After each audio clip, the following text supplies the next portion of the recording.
Amazina yanjye nitwa Anna, mfite imyaka 30 y'amavuko. Gusa igitangaje ni uburyo navutsemo. Ubwo buryo navutsemo ni igikomere kuri mama ndetse n'ikimwaro kuri jye. Amateka bambwira ni uko mama yambyaranye na se. Ni ukuvuga ko data umbyara ari nawe sogokuru wanjye. Maze guca akenge nisanze mbana na masenge. Ubwo ni mushiki wa data. Kandi data mwibuke ko ari we sogokuru. Muri make urebye masenge nawe ni nkaho yari nyogokuru wanjye. Masenge yarabayeho ubuzima bwa gikene kugira ngo tubone ibyo kurya. Byasabaga gukora ibiraka dukorera abandi, tukabahingira, ariko ngiye najyaga misira n'abantu kugira ngo mbone udufaranga ku ruhande. Urumva sinabonaga ibyo nshaka nk'undi mukobwa wese w'umwangavu, ariko numvaga ntacyo bintwaye. Ngarutse inyuma gato ndibuka ko sogokuru yaje gufatwa n'uburwayi, maze asaba masenge ko yanyohereza nkamarayo ibiruhuko bikuru. Igihe cyarageze ndagenda, nanjye nabaga mbyishimiye kuko aho kwa sogokuru bamfataga neza kurusha kwa masenge. Kwa masenge twari abana benshi, ariko kwa sogokuru ari njye mwuzukuru wari uhari jyenyine kuko abandi bari i Burayi. Sogokuru yakundaga kunshira imigani akamarana nanjye umwanya munini, ariko igihe cyose mama yadusanganaga yahitaga arakara ku buryo bugaragara, agahita ambwira ngo ngende vuba. Ibi byaneraga kwibaza impamvu mama adakunda ko mba ndi hamwe na sogokuru. Mama ntiyashoboraga kugira aho ajya azi ko nsiganye na sogokuru mu rugo twenyine.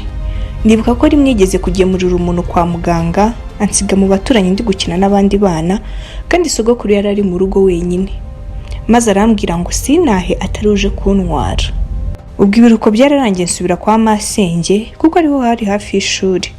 Maze kuba umwangavu rero natangiye guteretwa nk'abandi bakobwa bose bageze muri icyo kigero. Igihe cyose navugiraga kuri telefone nijoro, umugabo wa masenge yarazaga akambwira ngo sinzatera ikirenge mu cya mama. Ibyo bivugaga ataramenya n'uwo twavuganaga. Ubuzima bwarakomeje nguma aho ngaho kwa masenge, nkomeza kujya nkora ibiraka ngo nziga mu dufaranga nzakoresha ku ishuri, tuno bita Jean de Poche. Ngeze mu wa kane w'amashuri yisumbuye, sogokuru yanjyanye kwiga ku ishuri niga naha, ariko n'ubundi nkomeza gutaha kwa masenge. Muri icyo kigo banjyanyeho nahahuriye n'umwarimu wabaye imbarutso kugira ngo menye ukuri, kuko icyo gihe cyose nta kintu na kimwe nari nzi cyerekeye amateka yanjye. Uwo mwarimu twarakundanye birasakuza mu kigo, abantu bose barabimenya. Yajyaga aza kundeba ruguru yo mu rugo akaba ari naho duhagarara. Kera kabaye rero umugabo wa masenge yaje kubimenya kuko yaduciyeho inshuro zigera muri 3. Hanyuma mbajije mubwira umubano dufitanye n'uwo mwarimu, mbese muri make namubwije ukuri. Umugabo wa masenge yari umusinzi. Icyaje gukurikiraho rero, amaze kumenya ko nkundana n'uwo mwarimu, yatangiye kujya nkangisha ko azandega kuri masenge.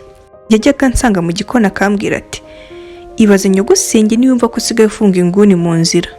Urumva namusabaga imbabazi, byari bivanze n'ubwana ngo ntabivuge. Namusabaga imbabazi nkanarira, nari umwana icyo gihe.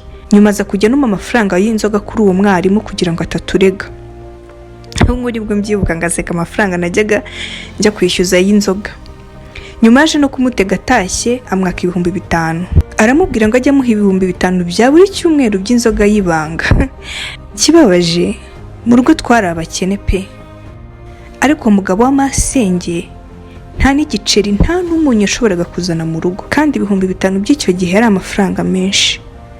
Ariko masenge akavunika akagera ko no kumushakira ibyo kurya, yiriwe mu kabari. Mwakoze kubana natwe kuri Connect with Joe, naho buta muri episode ya 2.